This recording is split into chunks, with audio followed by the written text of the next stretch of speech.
اهلا كليلين، لاباس عليكم؟ بخير؟ كنت سمعتكم كاملين بخير وعلى خير.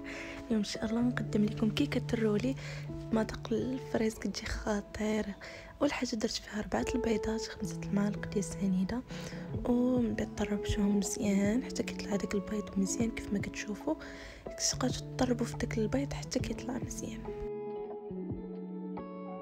ومن بعد زدوا رشاشه ديال الملح.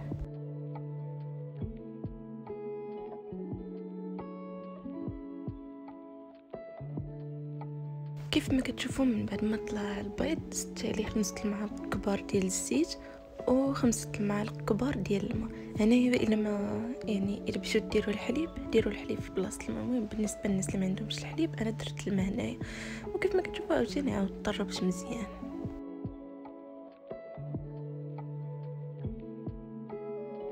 من بعد ما طربت الماء والزيت مع دوك المقادير كاملين، درت 5 المعالق كبار ديال الفورص. ولكن البنات انا مديرش بحال الخطا اللي درت انا، وانني درت الفورص كامل وعاد من بعد خلطت. لا، نتوما مثلا ديروا المعلقه الاولى وعاد خلطوا مزيان كيف ما كتشوفوا.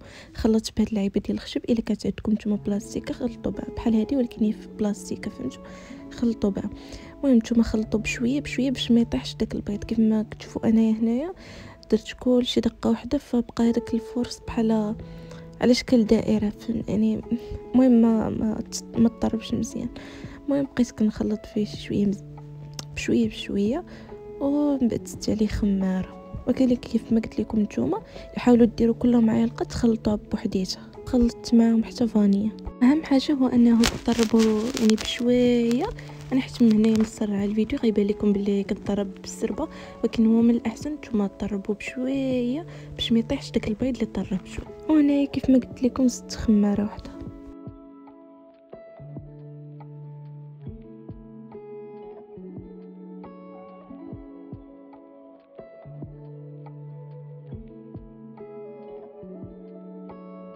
صافي من بعد ما دخل داك الفورس والخمارات، المهم من بعد ما دخلته مزيان في العجين، خديت لاطو درت فيها هذيك ورق الزبده. الا ما كانتش عندكم ديروا الفورس وزيتوا الفورس. من بعد هنا كبيتهم ودرتهم في الفران هذيك شي 10 دقائق بحال هكاك وحيدوهم. هي حيت ما خصهاش طيب بزاف كما كتشوفوا. من بعد جبدتها وراه كما كتشوفوا راه ما طيبش بزاف، راه غير شويه. من بعد بقيت كنرولي فيها. راكم عارفين كيكه روليتها وهي باقا سخونه. من بعد كتخليوها بحال هكذا مروليه حتى كتصوبوا الكريم. بالنسبه للكريم درت كاس ديال الحليب، ودرت هنايا درت الكلاص كريم ديال الكلاص ديال ديال الفريز، حيت انا كتجيبني نكهه الفريز. درت الفريز كما كتشوفوا. بقيت كنطرف فيه حتى طلع داك الكريم مزيان.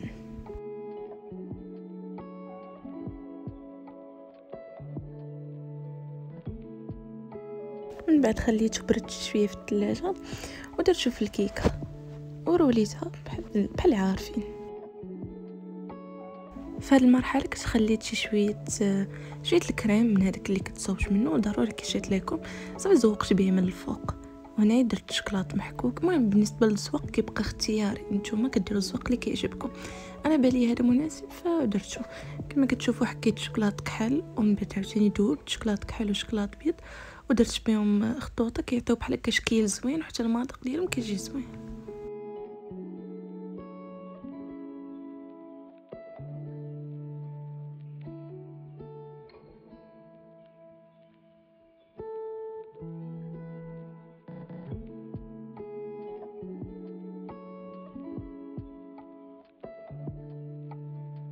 من بعد ما درت شوكولاط كحل وشوكولاط بيض درت انا باقا شويه قديمه كنستعمل البوق.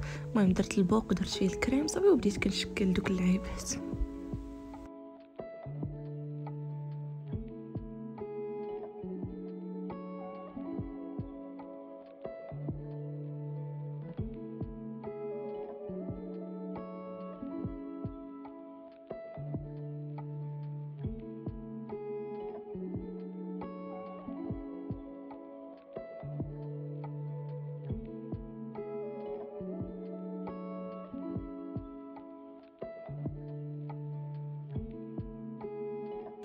وكيف ما كتشوفوا البنات هذا هو الشكل النهائي ديال الكيكه رولي.